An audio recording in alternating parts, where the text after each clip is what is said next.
একটু মেরেছিল, এছাড়া তেমন কিছু হয়নি স্যার। হ্যাঁ স্যার, ফাটা হলো জন্মের একটা বারোচোদা ছেলে, বুঝলেন তো।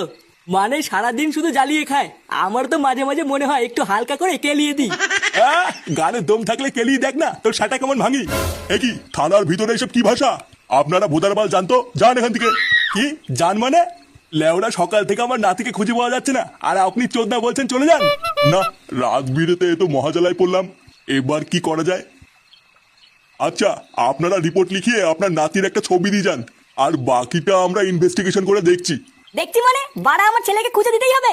আর লেওড়া আমার ছেলে যদি করে ক্ষতি হয় না, এই থানায় ঢুকে পুঙ্গা মেরে দিয়ে যাবো, এই বলে দিলাম।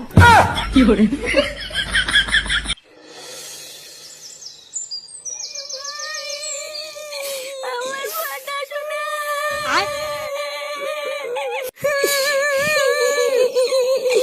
সারা রাত কেটে গেল, আমার দাদা ভাইকে এখনো পেলাম না।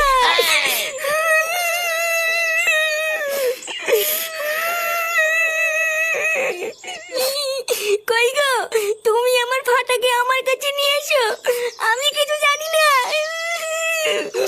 আরে ধুর মারা, আমি কি ফাটাকে পুঙ্গা মারিয়ে নিয়ে আসবো নাকি?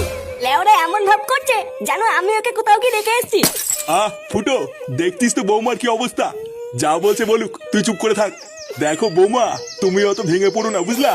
আরে আমরা তো সব পুলিশকে জানিয়েছি নাকি, দেখবা পুলিশ খুব তাড়াতাড়ি আমাদের ফাটাকে খুঁজে বার করবে। পুলিশ বাল ছিঁড়ে আটি বাঁধবে। কাল রাতে তো গেলাম রিপোর্ট লিখতে, দেখে তো মনে হলো না কোনো বাল ছেঁড়ার ক্ষমতা আছে। পুলিশকে ভরসা করা ছাড়া আমরা আর করবোই বা কি? কালকে তো সারা রাতে খুঁজলাম, এখন আমাদের ঘরে বসে থাকা ছাড়া আর কি বা করার আছে? আছে, আমাদের অনেক কিছুই করার আছে। অনেক কিছু করার আছে মানে? বাড়ার বেলার কি বা করবো?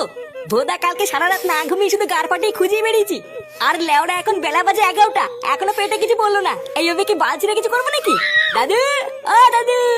নে, এই বিপদের সময় আবার কে এলো রে? দেখ তো গিয়ে কে ডাকছে। এ কি তুই? বাড়া কি চাই? এই না না কাকু, ভিতরে যাবো না। বাড়া কি করতে এসেছিস বললে বল, না হলে হাট। এই বলছি কাকু, ওই কালীতলার পিছনে যে ভাঙা গোডাউনটা আছে না, ওইদিকে আমি আর সকালবেলায় ফাটা চিৎকার শুনেছি। এই কি?